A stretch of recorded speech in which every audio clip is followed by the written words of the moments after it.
Mēs tur sēdētām īsti sasmējāmies, ka mēs esam aborigēni, mēs esam vietējie. Un tagad ar aborigēnu mākslu tuvojās Ēva, kas dzīvo ar Sandi Turlavas pusē. Labdien!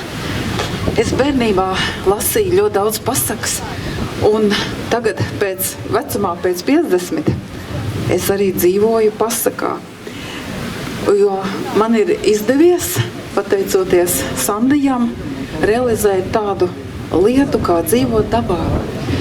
Un tur, kur mēs dzīvojam, ir ļoti mālaina zeme.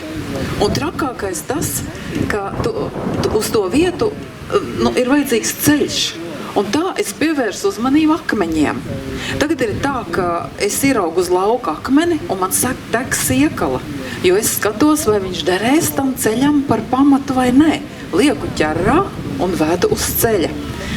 Un tā, apskatot kārtējo reizi laukus, kas ir ar akmeņiem, vai kādā vietā ir vairāk sabiruši, pavasarī ieraugu šo te akmeni, kas te ir priekšā.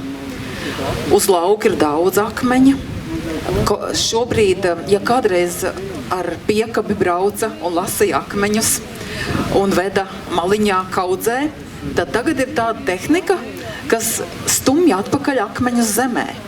Bet ieraugot to skaistuli, viņam tur ir tāda zīmīte, es sapratu, ka ir jāiet pie Sandija un jālūdz, jo tas ir gana smags, ne priekš manis, lai to akmeni atvedam uz sētu.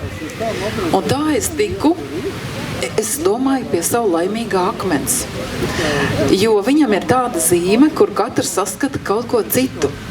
Man pirmais bija roze, jo es domāju, ka tā ir dāvana par uzdrīkstēšanos dzīvot dabā.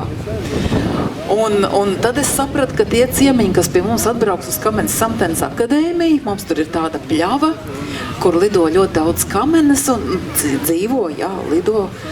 Un tad tie, kas atbrauks ciemos, varēs pielikt roku, tur, kur tā vai roze, vai kāds pūcīti redz, kāds kameni redz, katrs redz, kāds sirdi redz, tad tam cilvēkam noteikti piepildīsies viņa vēlēšanās, jo es viņu saprotu kā laimes akmeni. Nu, un tā kā mums ir Kamenes Samtenes akadēmija, tad es, protams, esmu iedziļinājusies kamenēs vairāk. Un viena no kameņa veidiem ir akmens kamene.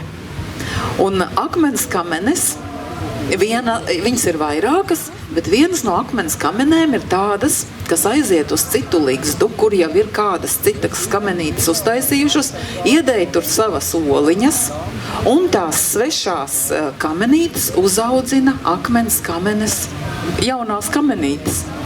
Un parasti, kad mēs dzirdam dzeguzi, mēs jau zinām par dzeguzi, ka dzeguzi tā dara.